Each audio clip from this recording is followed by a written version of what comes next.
کہ اللہ کے پیارے محبوب صلی اللہ علیہ وسلم نے فرمایا جنت میں جانا چاہتے ہو 4 کام کرو۔ نمبر 1 افشوا السلام، سلام کو عام کرو۔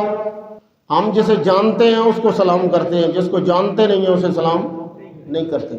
سلام میں بھی بخیل ہے۔ وَأَطْعِمُوا الطَّعَامَ، دسترخوان لمبا ہمارے معیار ہیں۔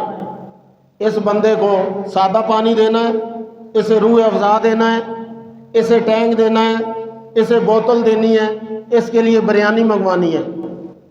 یہ ہمارے معیار ہیں مہمانوں کے لیے۔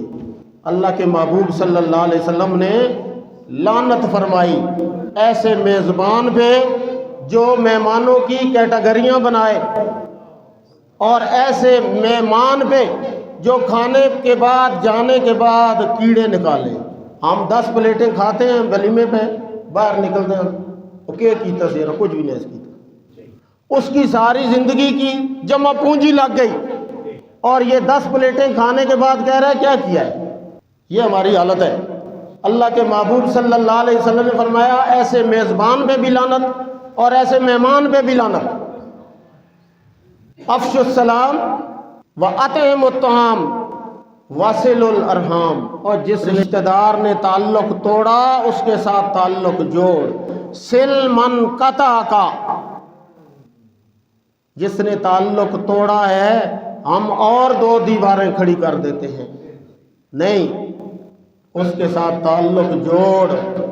شریعت اور اسلام یہی کہتا ہے۔ جنت جانا اتنا کوئی آسان نہیں ہے۔ جنت کی بشارت اس بندے کے لیے دی ہے، آپ میرے اور آپ کے آقا نے ضمانت اس بندے کے لیے دی ہے۔ وَأَطْعِمُوا الطَّعَامَ وَصِلُوا الْأَرْحَامَ وَصَلُّوا بِاللَّيْلِ وَالنَّاسُ نِيَامٌ، اور جب ساری کائنات غفلت کی نیند میں سوئی ہوئی ہو تو اٹھ جانا 4 ساڑھے 4 بجے اور کر ٹھنڈے پانی سے وضو اور رکھ سر سجدے میں اور کہہ سبحان ربی الاعلیٰ، اللہ تجھ سے بلند کوئی نہیں اور مجھ سے ذلیل اور کم تر کوئی نہیں۔ اس بات کا اقرار کرنا اور اپنی غلطیوں کا اعتراف کر اور اپنے رب کے ساتھ باتیں کر، پھر دیکھنا تیری زندگی میں انقلاب کیسے ہوتا ہے۔